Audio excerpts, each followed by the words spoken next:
The pliers were cold against my fingernail when Ryder leaned in close, his breath reeking of whiskey and cigarettes. Last chance, Dominic. Where's my 300 grand? I didn't flinch. I couldn't. Because 6 feet away, tied to a rusted pipe, my 12-year-old daughter Ivy was watching. And she had no idea her father had planned every second of this nightmare. Hit like, subscribe for more betrayal stories, and comment your city or country. The warehouse smelled like gasoline and rotting meat. My wrists were zip-tied to a metal chair, blood crusted on my split lip from where Tristan, Ryder's enforcer, had landed a solid hook an hour ago. Ivy's muffled sobs cut through the silence, and I forced myself not to look at her. Not yet. If I looked, I'd break character. And breaking character meant we both died. You know what I hate most about men like you? Ryder circled me slowly, his boots echoing on the concrete. He was younger than I expected, mid-30s, slicked back hair, expensive watch that didn't match the dirty warehouse. You borrow money thinking you're untouchable, thinking consequences don't apply to you. I kept my breathing steady, shallow, scared. That's what he needed to see, a desperate father in over his head. I didn't know what the money was for. I rasped, selling the fear. You said it was a loan. Clean. I needed it for my daughter's medical bills. And now you owe me. Ryder crouched in front of me, his cold eyes locking onto mine. $300,000. Plus interest. That's 400 grand total. I let my voice crack. I don't have that kind of money. I'm a mechanic. Then you'll work it off. He stood, snapping his fingers. Tristan dragged Ivy forward. Her face was streaked with tears, her school backpack still on her shoulders. My heart clenched, but I stayed in character. Dad, her voice was so small. Don't hurt her, I begged, letting desperation bleed into my tone. Please, I'll do whatever you want. Just don't hurt my little girl. Ryder smiled. It didn't reach his eyes. You have 48 hours. There's a shipment coming in Thursday night. You're going to drive it across state lines. Do that, and we'll call it even. Refuse. He pulled a knife from his belt and dragged the flat edge across Ivy's cheek. She whimpered. And I'll make sure you watch her die slowly. Every muscle in my body screamed to break these zip ties and end him right there. But I couldn't. Not yet. Okay, I whispered. Okay, I'll do it. Smart man. Ryder sheathed the knife and nodded to Tristan. Cut him loose. Take the girl back to school. Dominic here is going to behave. Aren't you, Dominic? I nodded frantically. Tristan sliced through my restraints and shoved me forward. I stumbled, played up the weakness, and watched as he grabbed Ivy's arm. Dad, she cried out. It's okay, baby. I called after her, my voice shaking. Do what they say.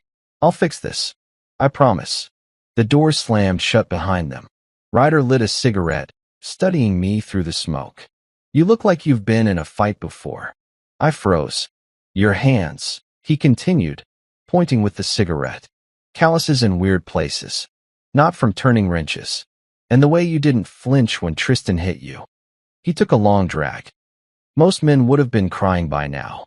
My mind raced. Had I blown my cover already? I used to box, I said quickly.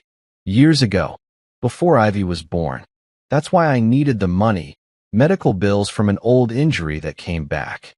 Ryder stared at me for a long, uncomfortable moment. Then he laughed. You're either the dumbest guy I've ever met, or the bravest. Either way, you're mine now. Thursday night. Warehouse on 5th and Crescent. 8 p.m. sharp. Don't be late. He turned and walked toward the exit, Tristan following. The metal door clanged shut, and the lock clicked. I waited, counted to 30. Then I pressed the tiny button sewn into the collar of my shirt. Static crackled in my ear, then Blake's voice came through. Hail, you good? I'm good, I whispered, keeping my voice low. They bought it. 48 hours until the shipment. 5th and Crescent. Copy that. Ivy. They're taking her back to school. Have Quinn and Mason tail them. Do not engage. I need her safe, but we can't spook them. Roger. You sure about this, Dom? You're in deep. I looked around the empty warehouse, my reflection staring back at me in a dirty window. 6 months ago, I was just a dad, a retired Delta Force operator trying to live a quiet life with my wife Morgan and our daughter. Then Ivy's best friend disappeared. 3 weeks later, they found her body in a ditch, trafficked, tortured, discarded like garbage. The police couldn't touch the Serpent Kings. Too connected, too protected. So I reactivated. Went off book, created a fake identity, staged a gambling debt, and let Ryder's crew think I was desperate enough to work for them. Because the only way to kill a snake is to cut off its head from the inside. I'm sure, I said into the comms. This ends Thursday night. Ryder goes down, and we find out who's protecting him. And if Morgan finds out what you're doing? I close my eyes. Morgan, my wife, the woman who begged me to leave the military, to choose family over duty.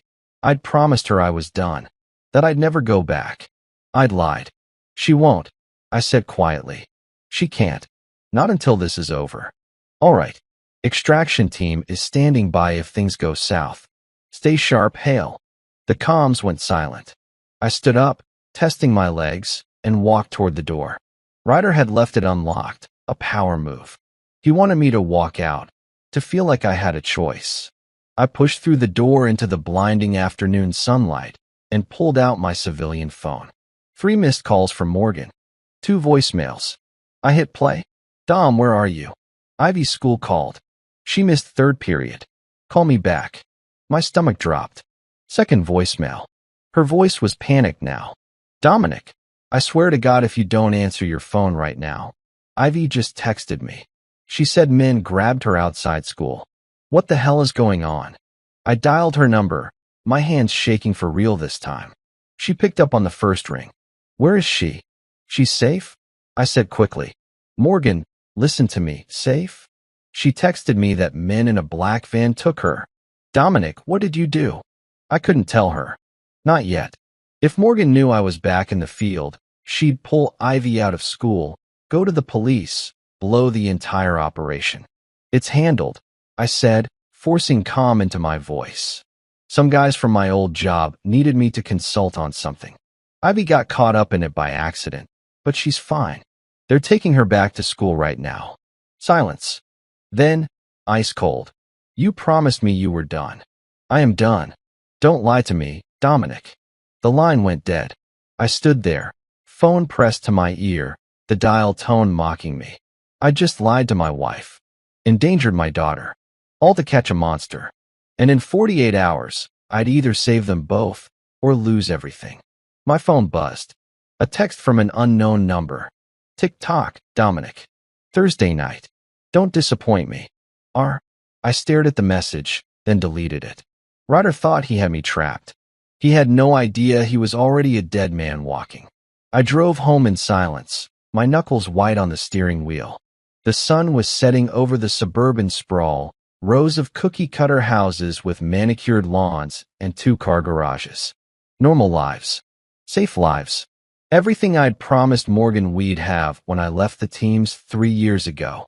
That promise died the night I identified Ivy's best friend in the county morgue. Her name was Clara, 12 years old. Ivy had slept over at her house a dozen times. They'd giggled about boys and shared secrets the way young girls do. Then one Tuesday, Clara didn't show up to school. Her parents called the police. The police called it a runaway case. 2 weeks later, a jogger found her body dumped in a drainage ditch 30 miles outside the city. The autopsy report said she'd been drugged, trafficked, and tortured for 11 days before she died. I pulled into my driveway and sat there, engine idling.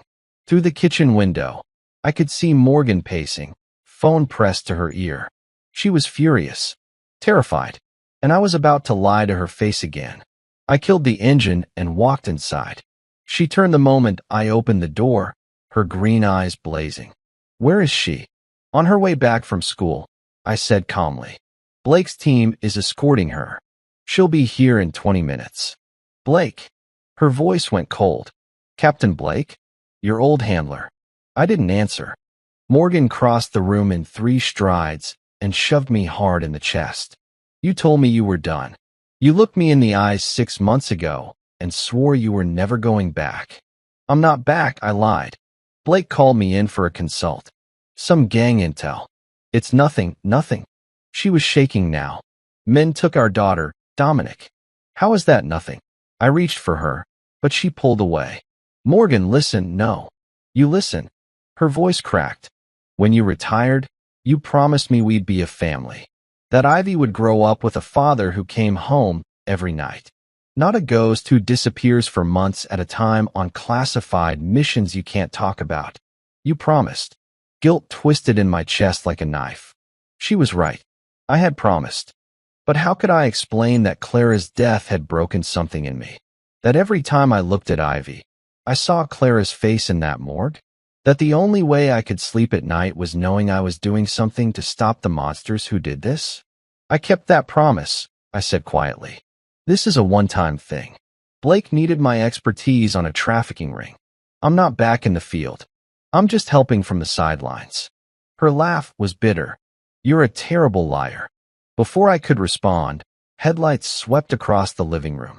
A black SUV pulled up outside. The back door opened, and Ivy jumped out, her backpack bouncing on her shoulders.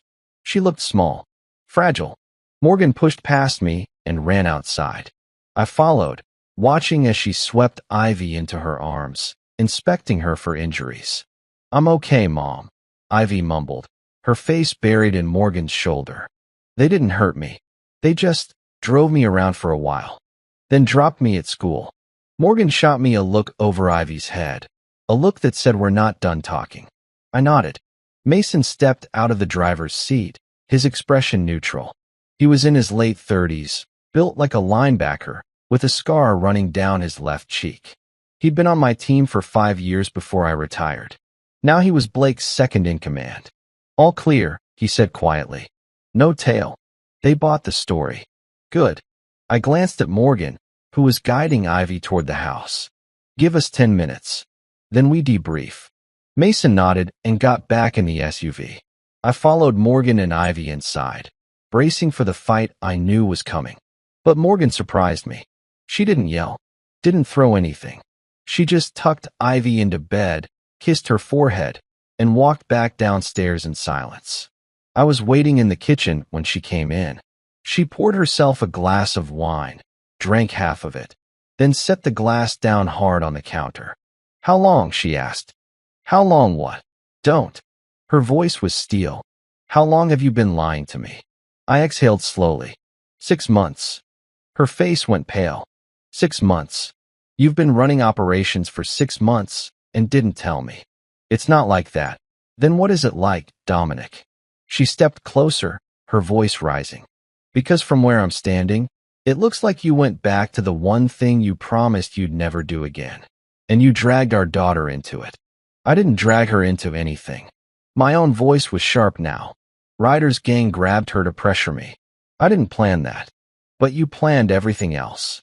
She picked up my jacket from the chair and pulled something from the inside pocket. A burner phone I'd forgotten to hide. She held it up like evidence. I found this yesterday. 6 different numbers. Encrypted messages. You think I'm stupid? My stomach dropped. Morgan, who are you working with? She unlocked the phone. I'd been careless. No passcode. She scrolled through the messages, her expression darkening. Blake. Mason. Quinn. And who's this? Package secured. Extraction at 0200 hours. What package, Dominic? What extraction? I took the phone from her gently. I can't tell you. Can't or won't. Both. She stared at me for a long moment.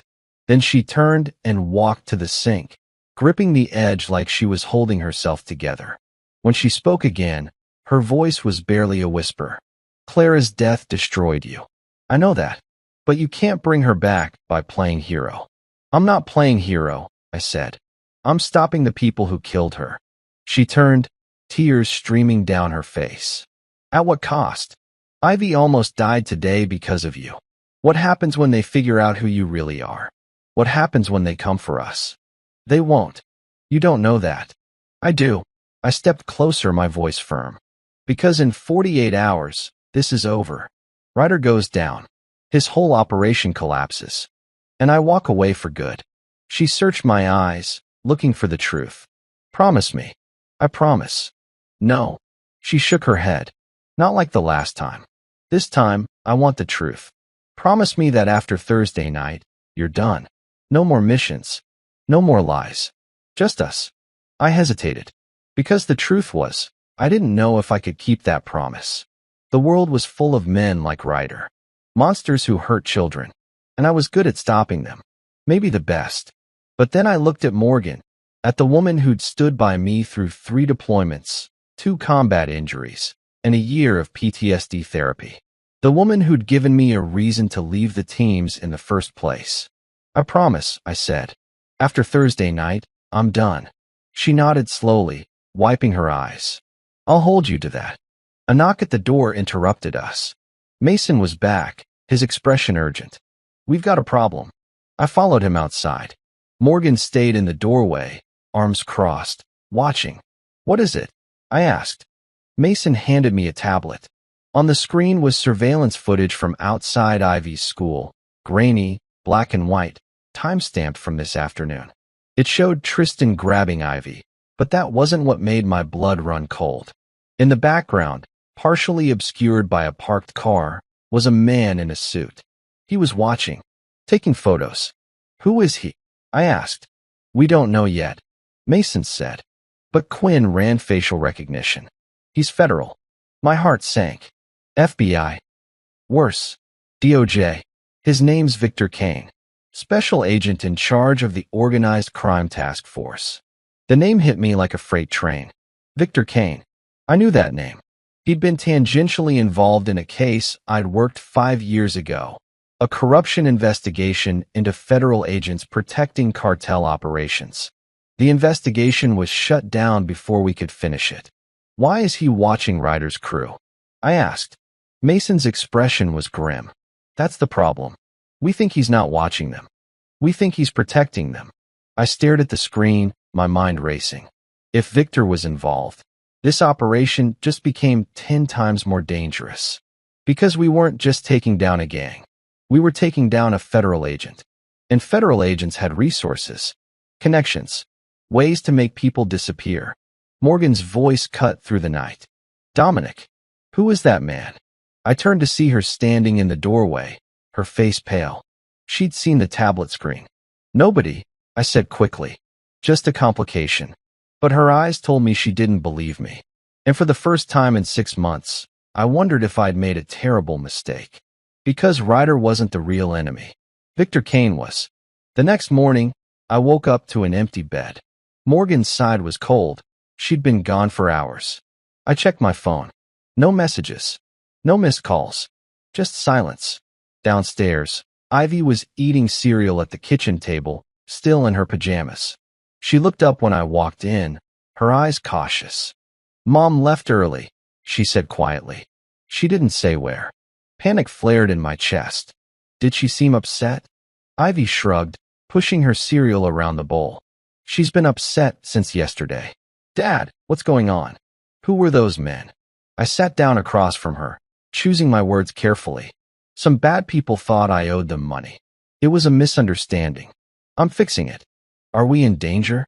The question hung in the air. I wanted to lie, to tell her everything was fine. But Ivy was 12, old enough to know when adults were hiding things. And after what happened to Clara, she deserved honesty. Not anymore, I said.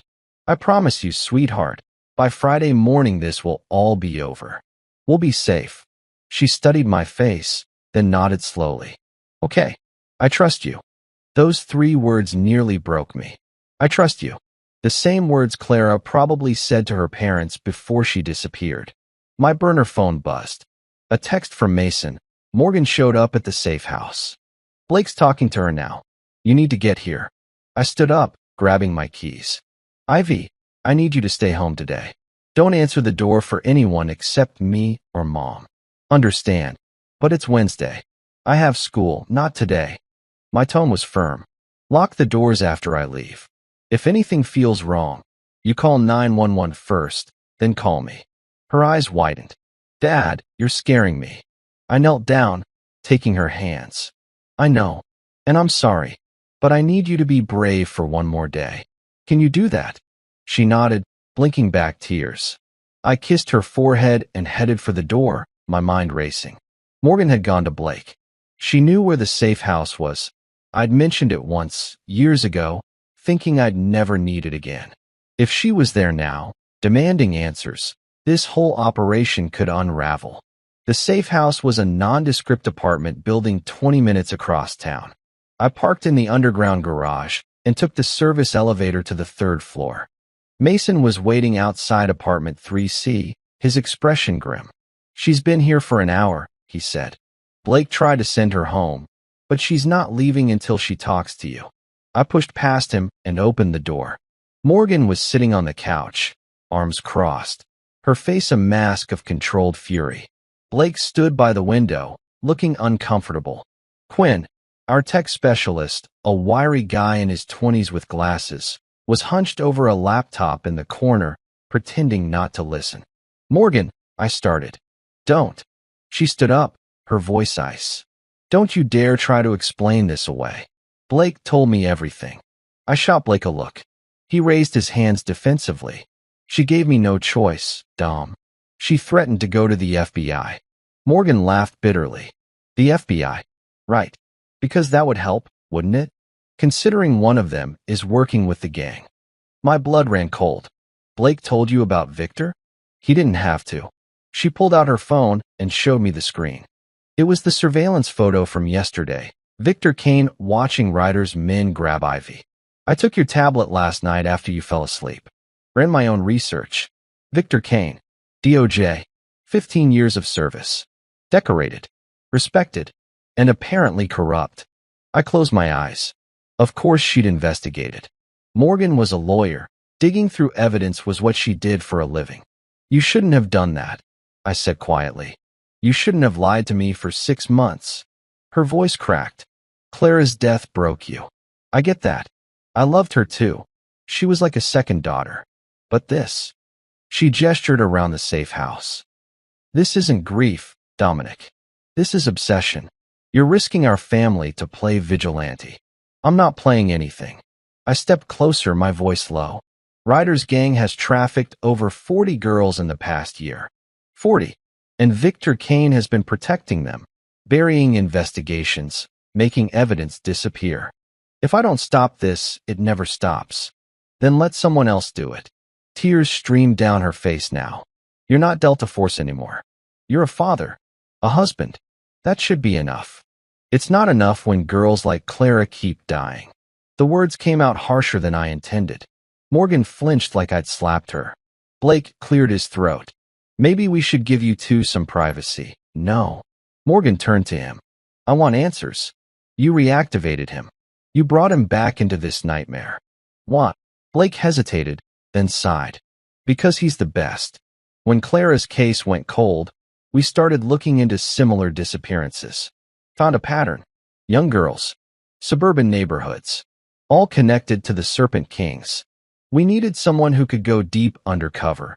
Someone they wouldn't suspect. Dominic volunteered. You volunteered, Morgan repeated, her voice hollow. She looked at me like she was seeing a stranger. You chose this. I chose to do something that mattered. We matter. She was shouting now. Ivy and I. We're supposed to matter more than some mission. The room went silent. Quinn stopped typing. Mason shifted uncomfortably in the doorway. Morgan wiped her eyes roughly. I can't do this. I can't sit at home wondering if you're coming back. Wondering if men with guns are going to show up again. Wondering if Ivy's next. Morgan, please. She held up a hand, cutting me off. I'm taking Ivy to my sister's place in Portland. We're leaving tonight. When this is over, if you survive, you can call me. Maybe we'll talk. Maybe we won't. You can't leave, I said desperately. It's not safe. If Ryder finds out, Ryder doesn't know who I am. You made sure of that, right? Kept your fake identity separate from your real family. Her smile was bitter. At least you did one thing right. She walked toward the door, but I blocked her path. Morgan, listen to me. Tomorrow night, this ends. Ryder's shipment comes in. We take him down. Victor goes down with him. Then it's over. Just give me 24 more hours. She stared at me, searching my eyes for something. Trust, maybe, or the man she'd married. Whatever she was looking for, she didn't find it. 24 hours, she said finally. But Ivy stays with me. And if anything happens to her because of this, Dominic, I will never forgive you. She pushed past me and left. The door slammed shut behind her. I stood there, frozen, feeling like my entire world had just walked out. Mason's voice broke the silence. We've got another problem. I turned. What now? Quinn spun his laptop around. On the screen was a call log. Incoming numbers to Ryder's phone. One of them was highlighted in red. This call came in 30 minutes ago, Quinn said. Lasted 3 minutes. The number traces back to a prepaid burner. We can't track the caller. So, I said impatiently. So, Quinn continued. We pulled audio from Ryder's warehouse using the bug you planted. Someone called him. A woman. She asked about you, about Dominic Hale. Used your real name, not your cover. The room tilted. What did she say? Quinn played the recording. The voice was distorted, but unmistakably female. I need to speak with you about Dominic Hale. He's lying to you. He's not who he says he is. Ryder's voice responded. Who is this? Someone who wants him gone as much as you do. Meet me tonight. I'll tell you everything. The recording ended. I felt sick. Who made that call? Blake and Mason exchanged glances. Nobody spoke. Then my phone rang. Morgan's number. I answered immediately. Morgan, but it wasn't Morgan's voice. It was Ryder's. Hello, Dominic, he said smoothly. Or should I call you Lieutenant Hale? Delta Force, right? Your wife just told me the most interesting things. The world stopped. Where is she? My voice was barely a whisper. Safe. For now. She came to me thinking she could negotiate for your life. Sweet, really. Misguided, but sweet. He chuckled. You've got until tomorrow night. 8 p.m. The warehouse. Bring the shipment like we agreed. If you don't show, or if you bring your little army, I kill her. Understand. The line went dead. I stared at the phone, my hands shaking. Morgan had tried to save me. And instead, she'd walked straight into a trap. Trace the call. I snapped at Quinn. His fingers flew across the keyboard. Already on it. Signals bouncing through 3 different towers. Got it. The call originated from a gas station off Highway 9. 15 minutes from here. I grabbed my jacket. Mason, you're with me. Blake, coordinate with the team. I want eyes on that location now. Dom, wait. Blake stepped forward. If you go in hot, Ryder kills her.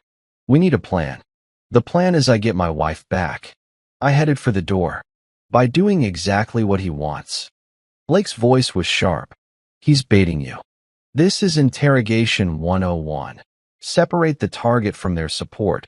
Make them emotional, force mistakes. I spun around. Then what do you suggest? Let her die. I suggest you think like an operator, not a husband. Blake pulled up a tactical map on the wall monitor. Ryder knows who you are now, which means he knows we're coming. He'll have the warehouse fortified. Guards. Weapons. Maybe even Victor's federal resources backing him up. Mason crossed his arms. Blake's right. We walk in there tomorrow night. We're dead. My phone buzzed. A text from an unknown number. I opened it. It was a photo of Morgan, tied to a chair in what looked like a basement. Her lip was split, blood trickling down her chin. But her eyes were defiant. The message below read, She's got spirit. Let's see how long that lasts. Tomorrow, 8 p.m. Come alone. Rage burned through me like acid. I'm going to kill him. Not if you're dead first, Blake said. Listen to me. We have one advantage. Ryder thinks he's in control. He expects you to show up desperate and alone. So we flipped the script. How? Blake zoomed in on the warehouse location. The shipment is real. 20 women being moved from a staging house to buyers across 3 states. Victor's been coordinating it through federal channels. Fake transport documents, clean routes. If we intercept the shipment before it reaches Ryder, we cut off his leverage. Quinn looked up from his laptop. I've been monitoring chatter on the dark web. The buyers are already in position. They're expecting delivery at midnight tomorrow, 4 hours before your deadline with Ryder. So we hit them at midnight, Mason said. Free the women, grab the buyers, use them as leverage to trade for Morgan. I shook my head. Ryder won't care about the buyers. He's got federal protection. He'll just set up another shipment. Not if Victor's already in custody, Blake said quietly. The room went silent. You want to arrest a federal agent? I asked. With what evidence? A surveillance photo and a hunch. With this. Quinn spun his laptop around. The screen showed financial records, wire transfers, offshore accounts, names and dates. I've been digging into Victor's finances since we ID'd him. He's been laundering money through shell corporations for years. Millions. All tied to trafficking operations across 6 states. How did you get this? Blake asked. Quinn grinned. Let's just say federal databases aren't as secure as they think. I studied the records. It was damning evidence. Enough to bury Victor. If we leak this, it takes time, Blake interrupted. Internal affairs. Investigations. Red tape. We don't have time. Then we force his hand. I turned to Quinn. Can you trace Victor's location right now? Give me 5 minutes. Quinn's fingers flew across the keyboard again. My mind was racing. If we could grab Victor before the shipment, use him to pressure Ryder. But it was risky. One wrong move and Morgan died. My phone rang. Ivy's number. I answered immediately. Sweetheart, are you okay? Dad. Her voice was trembling. There's someone outside the house. A man in a black car. He's just sitting there, watching. My blood turned to ice. Ivy, listen carefully. Go to your room. Lock the door. Push your dresser in front of it. Do not come out until I get there. Understand. I'm scared, I know, baby. But you're strong. Do what I said. I'm on my way. I hung up and bolted for the door. Mason was right behind me. We made it to my house in 8 minutes, breaking every traffic law. The black car was still parked across the street, engine idling. I couldn't see the driver through the tinted windows. Stay here, I told Mason. Cover the back. I approached the car slowly, my hand on the concealed pistol at my hip. The driver's window rolled down. It was Tristan, Ryder's enforcer. He smiled, showing gold teeth. Your daughter's cute. Looks just like her mom. I had my gun out and pressed against his temple before he could blink. Give me one reason not to end you right here. Because Ryder's watching. Tristan pointed to a small camera clipped to his collar. You kill me, Morgan dies. Simple math. I wanted to pull the trigger. Every instinct screamed to eliminate the threat. But he was right. What do you want? I growled. Just making sure you understand the stakes. Tristan's smile widened. Tomorrow night. You. Alone. No tricks. Or we start mailing pieces of your wife back to you. He rolled up the window and drove off. I stood there, shaking with rage, as Mason jogged up. You good? No. I holstered my weapon and headed inside. Ivy was in her room, exactly where I'd told her to be. When she saw me, she burst into tears. I held her tight, feeling her small body trembling against mine. Pack a bag, I said softly. You're going somewhere safe tonight. Within the hour, Ivy was in a secure location with 2 of Blake's best operators standing guard. She didn't want to leave, but I promised her it was only for one night. Back at the safe house, Quinn had news. Got Victor's location. He's at a private estate outside the city. Heavy security. Probably knows we're onto him. Then we go in fast, I said. Tonight. Before he can move. Blake nodded. I'll assemble the team. But Dom, once we do this, there's no going back. We're crossing lines that can't be uncrossed. I crossed that line the day I let them take Morgan. I checked my weapon. Let's end this. Victor's estate sat on 12 acres of wooded property, surrounded by an 8-foot fence with surveillance cameras every 50 yards. Through night vision binoculars, I counted 6 armed guards patrolling the perimeter. Private security, not federal agents. Victor was keeping this off the books. 2-man entry team, Blake whispered through comms. Mason and I take the west side. Dom, you're with Quinn on Overwatch. We need Victor alive. Copy, I said, though every fiber of my being wanted to storm that mansion and beat answers out of him. Quinn set up his equipment behind a fallen tree. Laptop, signal jammer, thermal scanner. Within minutes, he had a layout of everyone inside. 6 heat signatures on the ground floor. 3 upstairs.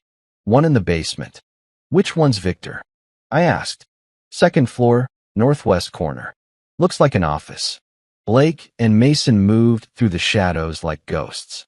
I watched through the scope as they neutralized 2 guards without a sound, 1 tranquilizer dart each. They were inside within 3 minutes. My radio crackled. Ground floor clear. Moving to second floor. Then everything went wrong. Floodlights exploded across the property. Alarms blared. Victor's voice boomed through external speakers. You're trespassing on federal property. Stand down immediately or deadly force will be authorized. It's a trap, Quinn hissed. He knew we were coming. Gunfire erupted. I saw muzzle flashes from the second floor windows. Blake and Mason were pinned down in the main hallway. Quinn, kill those lights, I ordered, already moving. I couldn't leave my team to die. On it. His fingers flew across the keyboard. The floodlights died, plunging the estate back into darkness. I sprinted toward the mansion, using the chaos as cover. A guard stepped out from behind a pillar. I dropped him with 2 shots to the chest. Non-lethal rounds. But he'd wake up with broken ribs. Inside, the mansion was elegant. Marble floors, expensive art, crystal chandeliers. Blood spatter ruined the aesthetic. Mason was slumped against a wall, holding his shoulder. Blake was returning fire up the staircase. How bad? I asked Mason. Through and through. I'm good. He wasn't. His face was pale, his breathing shallow. Blake tossed me a flashbang. Victor's barricaded in his office. 3 hostiles with automatic weapons guarding the door. We go together on 3. I nodded. Blake counted down. We threw the flashbangs simultaneously and charged up the stairs. The explosion was deafening. The guards stumbled, disoriented. I took down 2 with precise shots. Blake handled the 3rd. We kicked in the office door. Victor stood behind a massive oak desk, perfectly calm, a pistol aimed at the doorway. Lieutenant Hale. I wondered when you'd show up. Drop the weapon, Blake ordered. Victor smiled. Or what? You'll shoot a federal agent? That's 25 to life. Worth it for a woman who betrayed you. My finger tightened on the trigger. Where is she? Morgan's fine. Probably scared out of her mind, but alive. Ryder's keeping her comfortable at a secondary location, one you'll never find. He gestured with his pistol.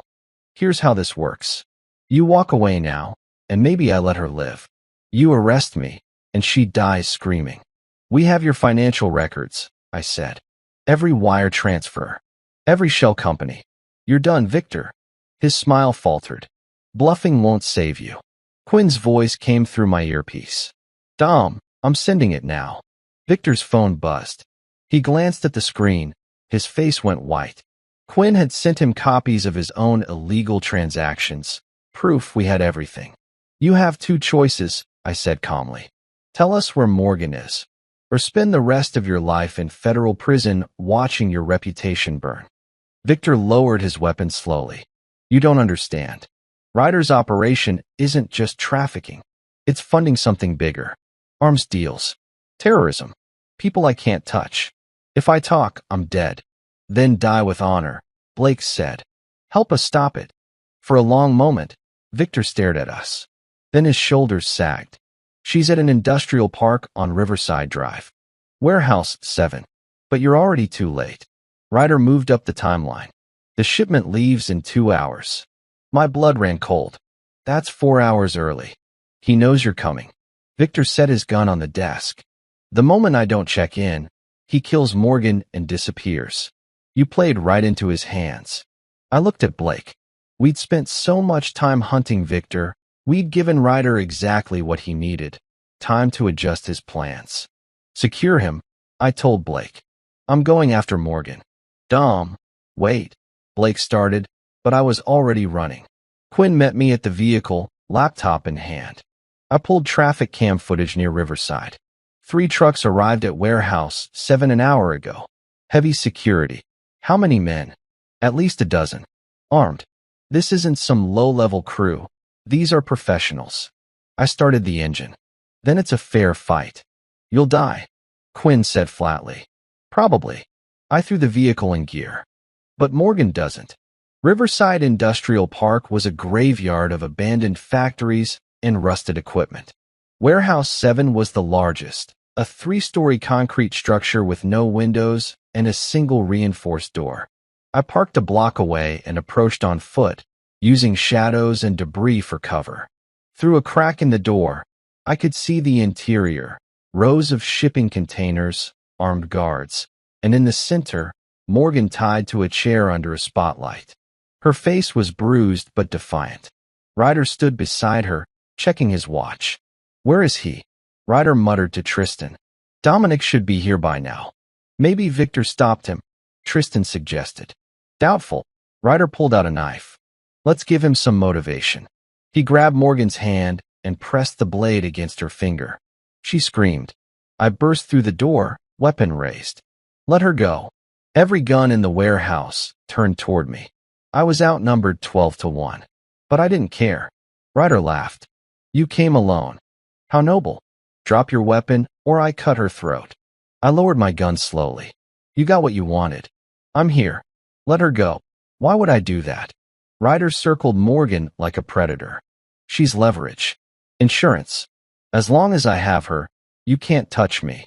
Wrong. I smiled. Because while you were focused on me, my team was raiding your shipment. Ryder's phone buzzed. He checked it. His expression went from confidence to fury. On the screen was a news alert. Federal agents intercept trafficking ring. 20 women rescued. You son of a... Ryder raised his knife. Down, someone shouted. Paige, Ryder's girlfriend, stepped out from behind a container, a pistol in her shaking hands aimed at Ryder's head. It's over. I called the FBI. They're coming. Ryder stared at her in disbelief. You betrayed me. You betrayed those girls. Tears streamed down her face. I won't let you hurt anyone else. Sirens wailed in the distance. Ryder's men looked at each other, panic setting in. Some ran. Others dropped their weapons.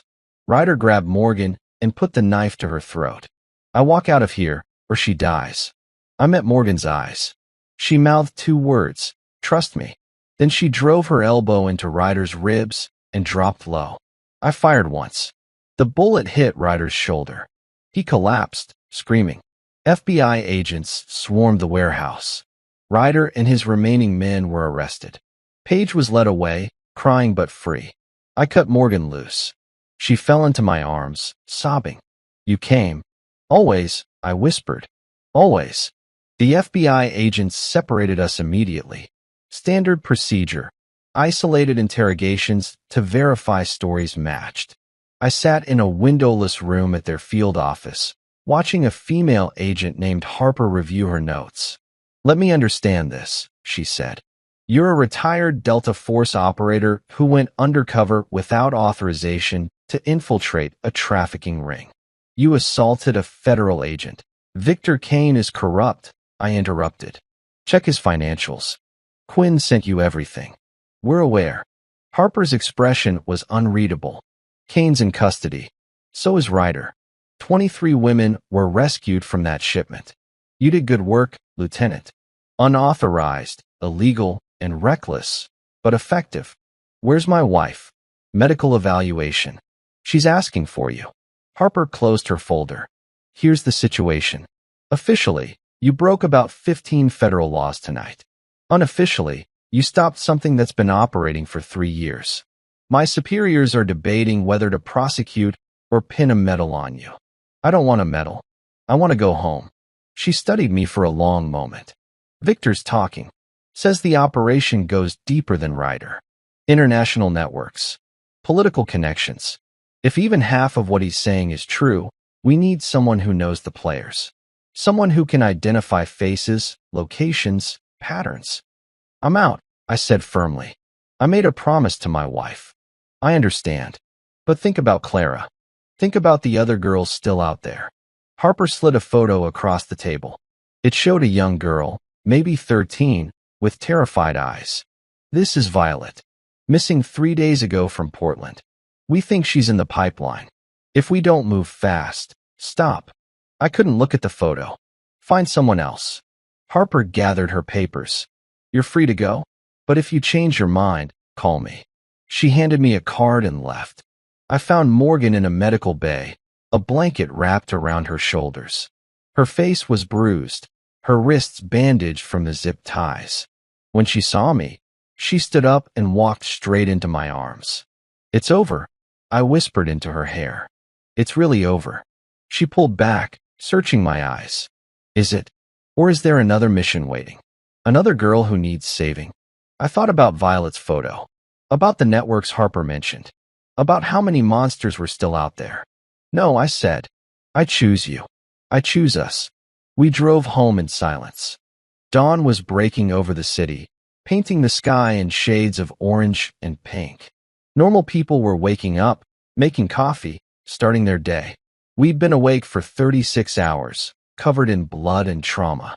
Ivy was waiting on the front porch when we pulled up, flanked by Blake's operators. When she saw us, she ran down the driveway and threw herself into Morgan's arms. Both of them were crying. I stood there, watching my family reunite, feeling the weight of everything finally lift. Blake approached me quietly. Mason's in surgery. Bullet nicked an artery, but he'll make it. Quinn's working with the FBI on Victor's files. It's going to be the biggest trafficking bust in a decade. Good, I said. I'm glad. We could use you for the follow-up operations. No. I met his eyes. I'm done, Blake. For real this time. He nodded slowly. Understood. You earned it, brother. He left. I watched his SUV disappear down the street, carrying the last piece of my old life with it. Inside the house, Morgan made tea while Ivy recounted her night with the protective detail. Apparently, they'd ordered pizza and watched movies. She seemed okay, resilient in the way kids sometimes are. But when Ivy went upstairs to shower, Morgan's mask cracked. She set down her teacup, her hands shaking. I thought I was going to die. When Ryder had that knife, I really thought it was over. I'm sorry, I said. I'm so sorry I put you through this. You didn't put me through anything. Her voice was bitter. I did it to myself. I called Ryder thinking I could negotiate. I was so stupid. You were brave. I took her hands. You tried to save me. That's not stupid. That's love. She laughed through tears. Love? I almost got us both killed. But you didn't. And now it's over. We can rebuild. Start fresh. Morgan wiped her eyes. Can we? Because I don't know if I can forget what happened. Every time you leave the house, I'm going to wonder if you're really going to the store or running some secret mission. Then we'll go to therapy. Both of us. As long as it takes. I squeezed her hands. I'm not losing you again. She searched my face, then nodded slowly. Okay, but no more secrets. Ever. No more secrets, I promised. My phone buzzed. A text from an unknown number. I opened it, expecting spam.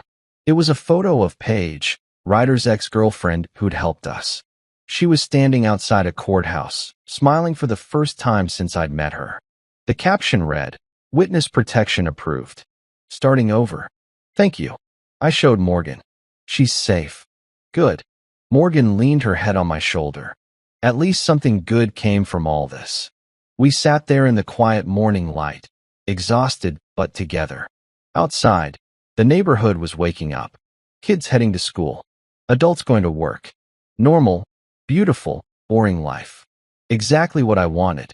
But in the back of my mind, I kept seeing Violet's photo. The terrified eyes. The clock ticking. Someone else will save her, I told myself. Someone else will stop the monsters. I just hoped I was right. 3 days passed. Normal, quiet days. Morgan returned to her law firm part-time. Ivy went back to school with 2 undercover agents posing as substitute teachers. I mowed the lawn, fixed a leaky faucet, pretended everything was fine. But at night, I saw Violet's face. The missing girl from Portland. 13 years old. Terrified eyes. Still out there somewhere. On Friday evening, Blake showed up unannounced. Morgan tensed when she saw him through the window. It's okay, I told her. I'll handle it. We stood on the porch, the setting sun casting long shadows across the driveway. Victor's talking, Blake said without preamble. He gave up names, locations, financial records. The FBI's building cases against 47 people across 8 states. Good for them. Blake's expression darkened. One of those names is mine. The world stopped. What? Victor claims I authorized your undercover operation, that I knew he was corrupt and used you to expose him without official channels. He's saying I'm complicit in everything. The trafficking, the corruption, all of it. My mind raced. That's insane.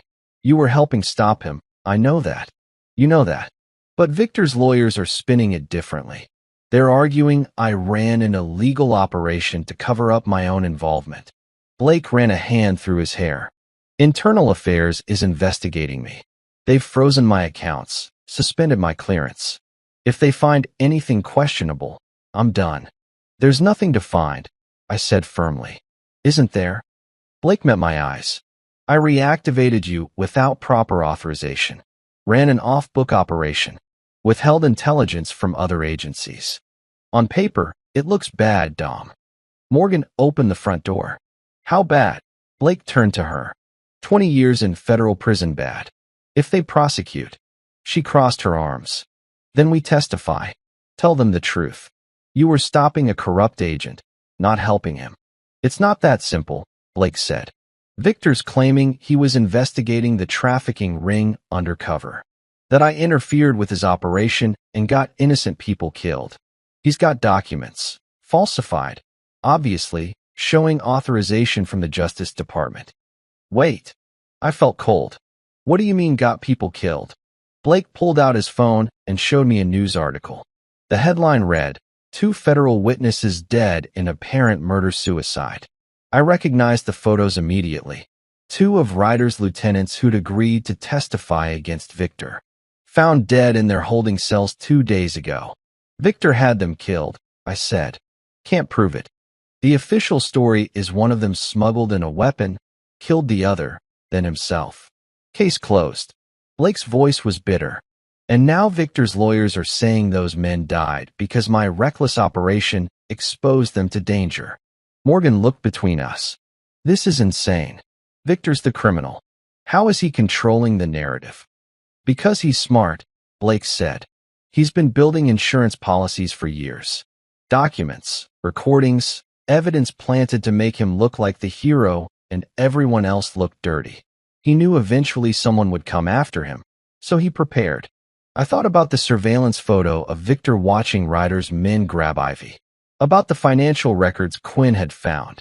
Quinn's evidence, inadmissible, obtained through illegal hacking. A good lawyer could get it thrown out. Blake pocketed his phone. I need you to testify, Dom. Tell them everything. How I recruited you, why we targeted Victor, what we found. It's the only way to prove I was acting in good faith. Of course, I said immediately. When? Monday. Grand jury hearing. But there's a problem. Blake hesitated. Victor's lawyers know you'll testify. They're going to destroy your credibility. Bring up your past. The corruption investigation you were running 5 years ago. The one that got shut down. My blood went cold. How do they know about that? Because Victor was the one who shut it down. Blake's voice was quiet. The investigation you were running? It was targeting him. He killed it before you could build a case. And now he's going to use it against you. Claim you've had a vendetta against him for years. That this whole operation was personal revenge, not legitimate law enforcement. Morgan grabbed my arm. Is that true? You investigated Victor before. I nodded slowly. 5 years ago. Before I retired. We had intelligence suggesting federal agents were protecting cartel operations. I found connections to Victor, but before I could prove anything, the investigation was classified and buried. I was told to stand down. Why didn't you tell me? Morgan's voice was strained. Because it didn't matter. I let it go. Focused on family. I looked at Blake. But it does explain why Victor set me up. He knew who I was from the beginning. This whole thing, Ryder, the trafficking ring, My undercover operation. It was Victor's trap to eliminate me. Blake nodded grimly. He used Ryder as bait. Knew you'd go after the trafficking ring if it got personal. Clara's death gave him the perfect trigger. He probably even tipped Ryder off about her, knowing you'd come investigating. The implications hit me like a freight train. Clara hadn't died randomly. Victor had orchestrated it to draw me out. To destroy me. That son of a... I couldn't finish the sentence. Morgan's face was pale. So everything that happened, Ivy being taken, me being kidnapped, that was all Victor's plan? Most of it, Blake said. He's been playing chess while we were playing checkers. And now he's positioned himself as the victim of a conspiracy, with me and Dom as the villains. I leaned against the porch railing, trying to process it all. What about the women we rescued? The evidence against Ryder. Ryder's going down. But Victor's distancing himself, claiming Ryder was a rogue agent he was investigating. Some of it might even stick. That's impossible, Morgan said. We have proof. We have circumstantial evidence and illegally obtained financial records, Blake corrected. In court, that's not enough. We need something concrete. Something that directly ties Victor to the trafficking operation in a way that can't be disputed. I thought about Paige. About the wire recording she'd made. What about Paige's testimony? Witness protection. Can't be compelled to testify without compromising her safety. Blake sighed. We're running out of options, Dom. If you testify Monday and Victor's lawyers shred your credibility, I'm done. And Victor walks. The three of us stood in silence. Inside the house, I could hear Ivy watching television, laughing at something. Normal. Safe. Everything I'd fought for. But if Victor walked free, it was all for nothing. There has to be another way, I said quietly. Blake met my eyes. There is. But you're not going to like it. Victor's keeping evidence, Blake said quietly. Physical evidence. Documents he can't risk digitizing. Quinn traced a storage unit rental to one of his shell companies. If we can get inside, that's breaking and entering, Morgan interrupted. Illegal search and seizure. Anything you find would be inadmissible in court. Not if we get a warrant, Blake countered. But we need probable cause. Something concrete that ties Victor to that storage unit. I thought for a moment. What if Victor led us there himself? Blake frowned. He's in federal custody. He's not going anywhere. But his lawyers are. I pulled out my phone and called Quinn. He answered on the first ring. I need you to track someone. Victor's defense attorney. Name's Preston Vaughn. I want to know everywhere he goes for the next 48 hours. On it, Quinn said. What are we looking for? A storage facility. If Vaughn visits one, that's our probable cause. I hung up. Morgan was staring at me. You think Victor's lawyer is going to destroy evidence? I think Victor's smart enough to have a contingency plan. If he goes down, he takes everyone with him. That evidence is his insurance policy, and his lawyer's job is to protect it. We waited. 26 hours later, Quinn called back. Got him. Vaughn just entered a storage facility on Grove Street. Unit 247. He's been inside for 12 minutes. Blake was already moving. That's enough for a warrant. Judge Natalie Brooks owes me a favor. I'll have it in an hour. He was wrong. We had the warrant in 45 minutes. The storage facility was a sprawling complex of orange metal units protected by a chain-link fence. Blake brought a full tactical team, 6 operators in body armor, plus a forensic specialist named Lila who would document everything we found. Unit 247 was in the back corner. The lock was industrial grade, but Lila had it open in 90 seconds. Blake pulled the door up. Inside were filing cabinets. Dozens of them. Organized, labeled, meticulous. He's been building this for years, Lila whispered, pulling out files. Bank statements.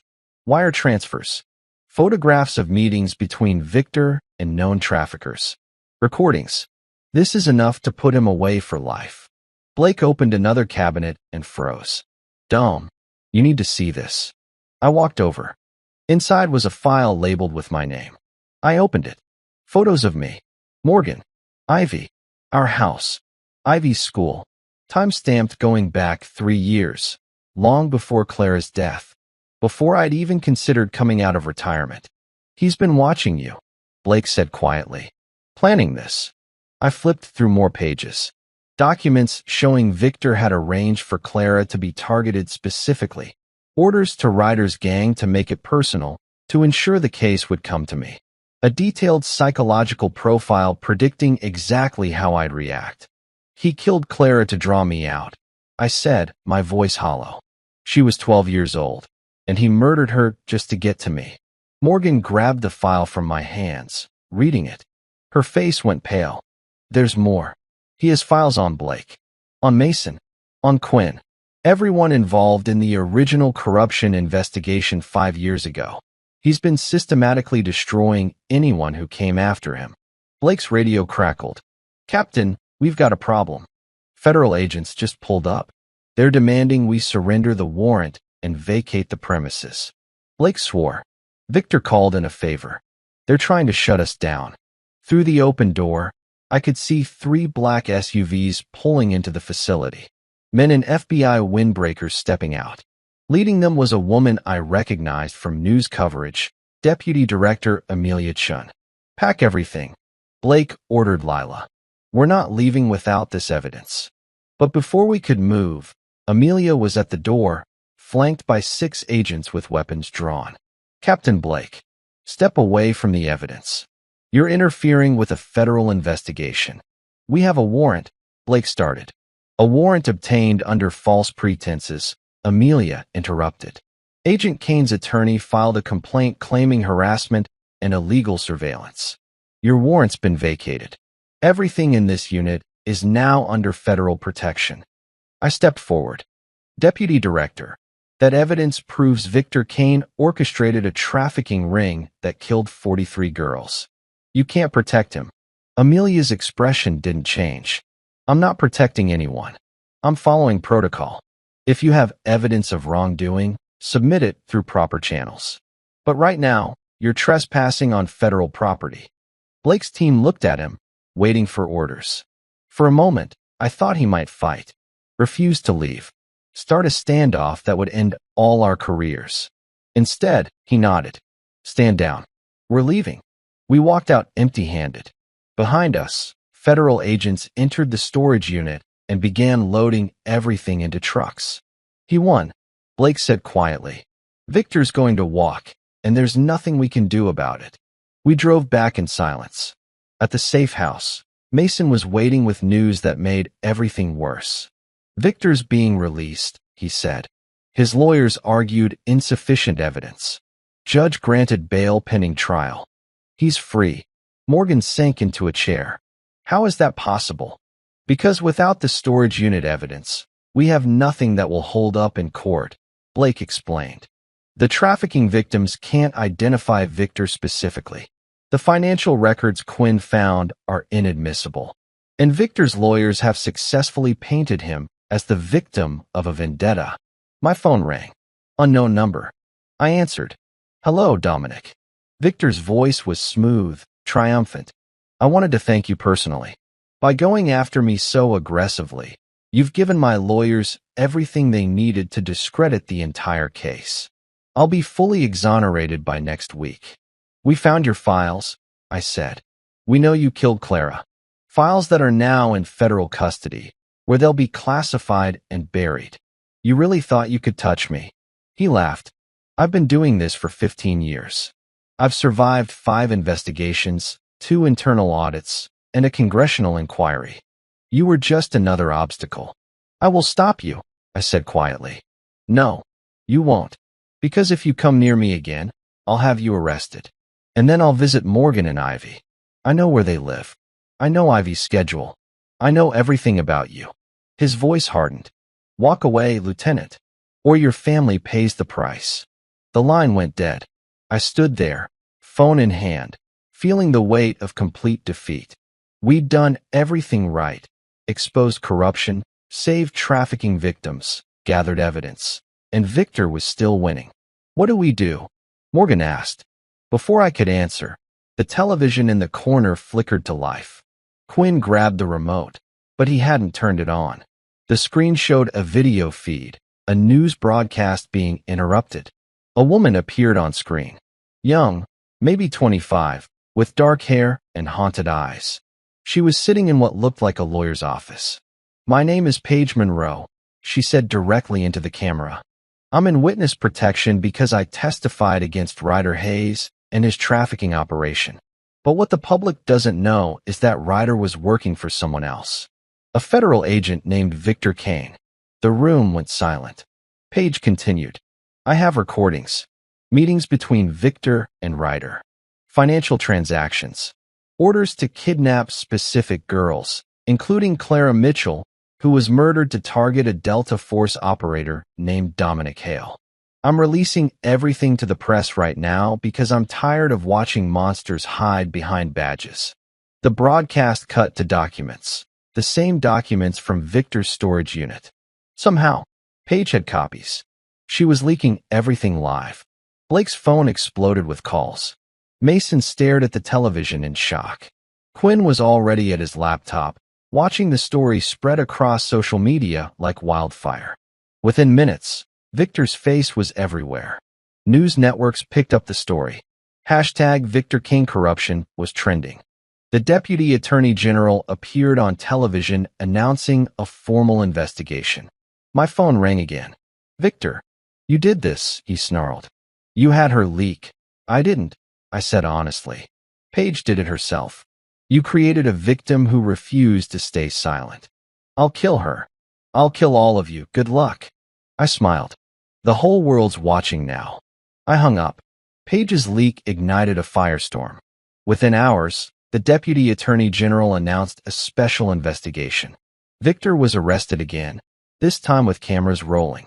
His smug expression vanished as federal marshals led him away in handcuffs. Morgan and I watched from the safe house. Ivy was asleep upstairs, finally safe enough to rest. Blake stood by the window, phone pressed to his ear, coordinating with the FBI. "How did Paige get those files?" Morgan asked quietly. Quinn looked up from his laptop. "I gave them to her 3 weeks ago, before she entered witness protection. Told her if things went south, she could leak everything as insurance." "That was risky," Blake said, hanging up. "If Victor had found out, he would have killed her anyway," Quinn interrupted. "At least this way she had leverage." And it worked. The television shifted to a press conference. The Attorney General stood at a podium, looking grim. "Today marks a dark chapter in federal law enforcement.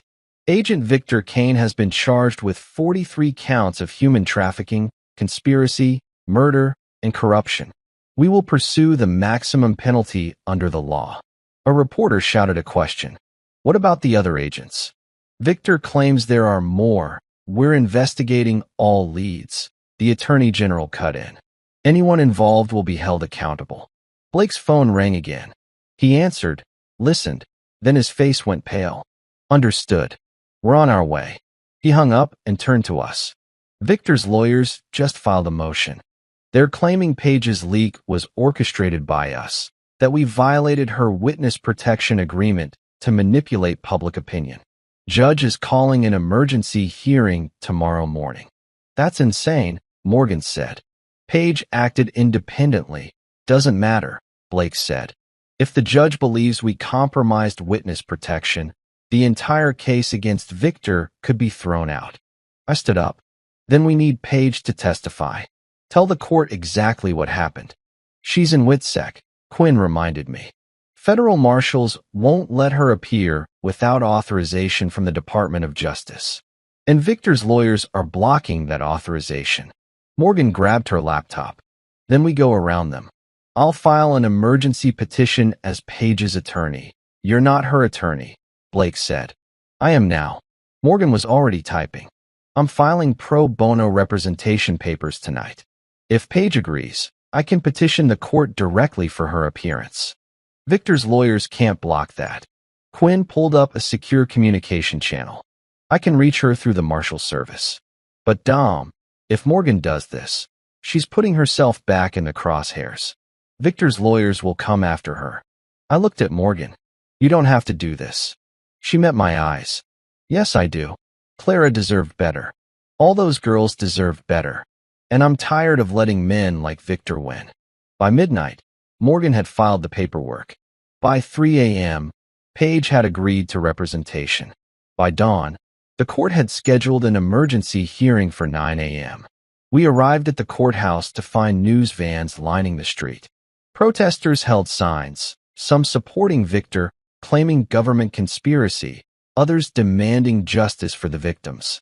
Security was tight, metal detectors, armed guards, bomb-sniffing dogs. Inside, the courtroom was packed. Victor sat at the defense table flanked by 3 lawyers, looking confident. When he saw me, he smiled. The same cold smile from the warehouse. Judge Natalie Brooks entered, her expression severe. This is a hearing to determine the admissibility of evidence leaked by protected witness Paige Monroe. Counselor Vaughn, you may present your argument. Victor's lead attorney stood. Your Honor, Ms. Monroe violated her witness protection agreement by disclosing classified information to the media. This was clearly orchestrated by the prosecution to prejudice the jury pool and deny my client a fair trial. We move to exclude all evidence derived from her leak and dismiss the charges. Judge Brooks turned to Morgan. Counselor Hale, you're representing Ms. Monroe? Morgan stood, her voice steady. Yes, Your Honor. Ms. Monroe is prepared to testify that she acted independently, without coercion or coordination with any law enforcement agency. She leaked the information because she believed it was the only way to ensure justice for the victims. Where is Ms. Monroe? The judge asked. In protective custody, Your Honor. We request permission for her to testify via secure video link. Victor's lawyer objected. Your Honor, video testimony is insufficient for cross-examination. Denied, Judge Brooks said. Given the security concerns, video testimony is appropriate. Bailiff established the connection. A screen lowered at the front of the courtroom. After a moment, Page appeared, sitting in a plain room, a federal marshal visible behind her. She looked nervous but determined. Morgan began. Ms. Monroe, did anyone from law enforcement ask you to leak the documents? No, Page said clearly. I did it on my own. Why? Page took a breath. Because I watched Victor Kane destroy lives for years. He used Ryder, used all of us, to traffic innocent girls.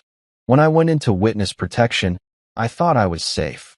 But then I saw him getting released, saw his lawyers twisting everything. I knew if I didn't speak up, he'd walk free and do it all again.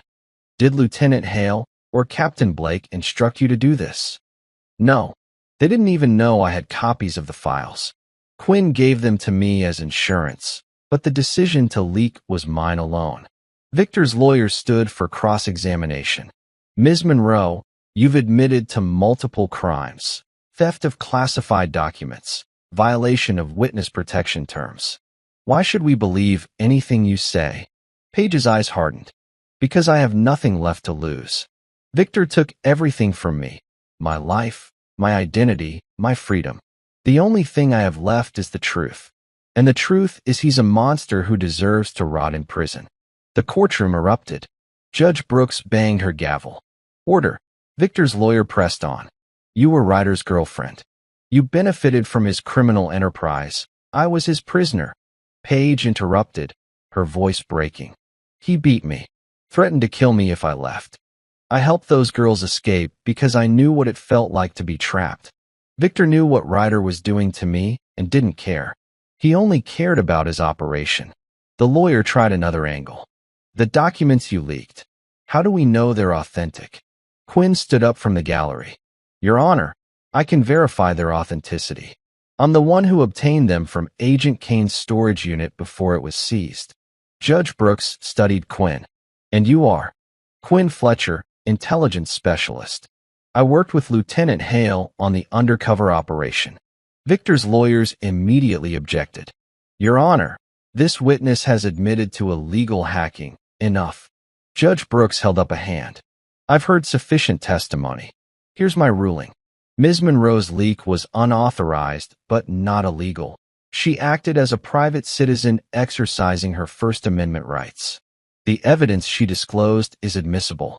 Furthermore, given the gravity of the charges and the strength of the evidence, I'm remanding Agent Kane to custody without bail pending trial. Victor shot to his feet. This is a setup. They fabricated everything. Sit down, Agent Kane, Judge Brooks said coldly, or I'll add contempt to your charges. Marshals escorted Victor out. As he passed our table, he locked eyes with me one last time. No smile now, just hatred. Morgan collapsed into her chair, trembling. I wrapped my arm around her. You did it. She shook her head. Paige did it.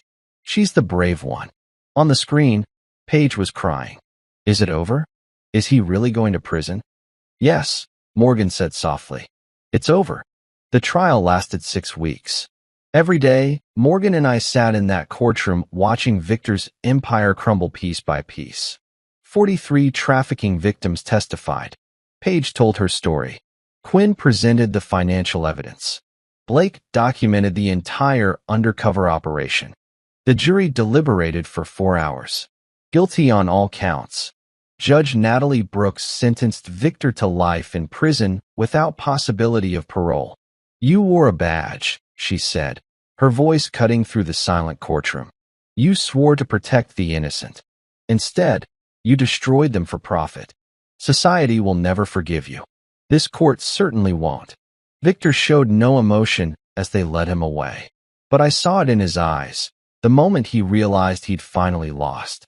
Outside the courthouse, reporters swarmed us. I kept walking, Morgan's hand in mine, until we reached the parking lot where Ivy was waiting with Blake's team. Is it over, Dad? She asked quietly. I knelt down to her level. Yes, sweetheart. It's really over. She threw her arms around my neck, and I held her tight, feeling 3 years of tension finally release. Ryder was sentenced to 30 years in a separate trial. His entire organization was dismantled, 17 arrests, 8 federal indictments, and the rescue of 32 additional victims across 5 states. Paige received full immunity and a new identity through witness protection. Before she disappeared into her new life, she sent Morgan a letter. I watched my wife read it, tears streaming down her face. What does it say? I asked. She's going to college, Morgan whispered. Psychology. She wants to help other survivors. She looked up at me. She's going to be okay. Blake was cleared of all charges. Internal Affairs concluded he'd acted appropriately given the circumstances. He was promoted to Deputy Director of Special Operations. Mason recovered from his surgery and returned to active duty. Quinn was offered a position with the FBI's Cybercrimes Division. As for me, I kept my promise to Morgan. I didn't return to Delta Force. Didn't answer when Blake called with new missions. I fixed the fence in our backyard, coached Ivy's soccer team, and learned to sleep through the night without seeing Clara's face. 3 months after Victor's sentencing, Morgan surprised me with an idea. I want to start a foundation, she said over breakfast, for trafficking victims. Legal support, counseling, housing assistance. Clara's foundation. I looked at her. This woman who'd been kidnapped, terrorized, and nearly killed, now channeling her trauma into something that could help thousands. That's perfect. I'll need help, she said. Someone who understands what these families are going through. Someone who won't stop fighting for them. I'm in, I said immediately. Morgan smiled, the first genuine smile I'd seen from her in months. I was hoping you'd say that. We launched Clara's foundation 4 months later. Paige was our first success story. We helped fund her education and connected her with therapists who specialized in trauma recovery. Ivy volunteered on weekends, stuffing envelopes and organizing fundraisers. One evening, as I was closing up the foundation office, my phone buzzed. A text from Harper, the FBI agent who'd interrogated me after the raid. Violet Chun was found. Alive. Safe. Thought you'd want to know. Attached was a photo of a 13-year-old girl with her parents, smiling, whole. The girl from the photo Harper had shown me months ago, the one I'd almost ignored to protect my family. I stared at that photo for a long time, feeling something shift inside me. We'd saved her. Not just me, but all of us, Blake, Quinn, Mason, Morgan, Paige. We'd stopped the monsters, and this girl got to go home. That night, Morgan found me on the porch, the photo still on my phone screen. She sat beside me, resting her head on my shoulder. "You're thinking about going back," she said quietly. "No," I said honestly. "I'm thinking about how many people it took to save one girl. How we couldn't have done it alone." I turned to her. "The foundation, that's how we save the next one. And the one after that. Not by going undercover or risking our lives. By building something that lasts." She kissed my cheek. "I love you, Dominic Hale. I love you too." Ivy called from inside the house. "Dad, Mom, dinner's ready." We walked inside together, to normalcy, to family, to the life I'd almost lost. Victor Kane died in prison 18 months after his sentencing. Inmates don't take kindly to anyone who hurts children. I didn't mourn him. Blake retired from federal service and joined Clara's foundation as director of security. Mason became our lead investigator, working with law enforcement to identify at-risk youth. Quinn built a digital network that tracked trafficking patterns and shared intelligence with agencies worldwide. And Clara? Her name became a symbol. When we rescued a victim, when we secured a conviction, when we helped a survivor rebuild their life, we said Clara's name. We made sure she wasn't just a statistic. She mattered. She changed the world by leaving it too soon. 5 years later, Clara's foundation had helped over 3,000 victims across 32 states. Morgan was featured in national magazines. Ivy graduated high school and announced she wanted to study criminal justice. And me? I finally learned to forgive myself for not saving Clara, because I'd saved so many others in her name. One afternoon, I visited Clara's grave, placed flowers on the stone, told her about the foundation, about all the lives she'd touched without ever knowing it. "We miss you," I said quietly, "but you're not forgotten. You never will be." The wind rustled through the trees, and for just a moment, I felt peace. This wasn't the ending I'd imagined when I first went undercover. I'd expected vengeance, violence, closure through force. Instead, I'd found something better, redemption through purpose, healing through helping others, and a family that refused to let trauma define them. Morgan and Ivy were waiting in the car. I walked back to them, leaving Clara resting in the shade of an old oak tree, her legacy living on in every life we saved. That was the journey of a father who became a force of justice. Now I want to hear from you. What's one question you're dying to ask about this story? Drop it in the comments below.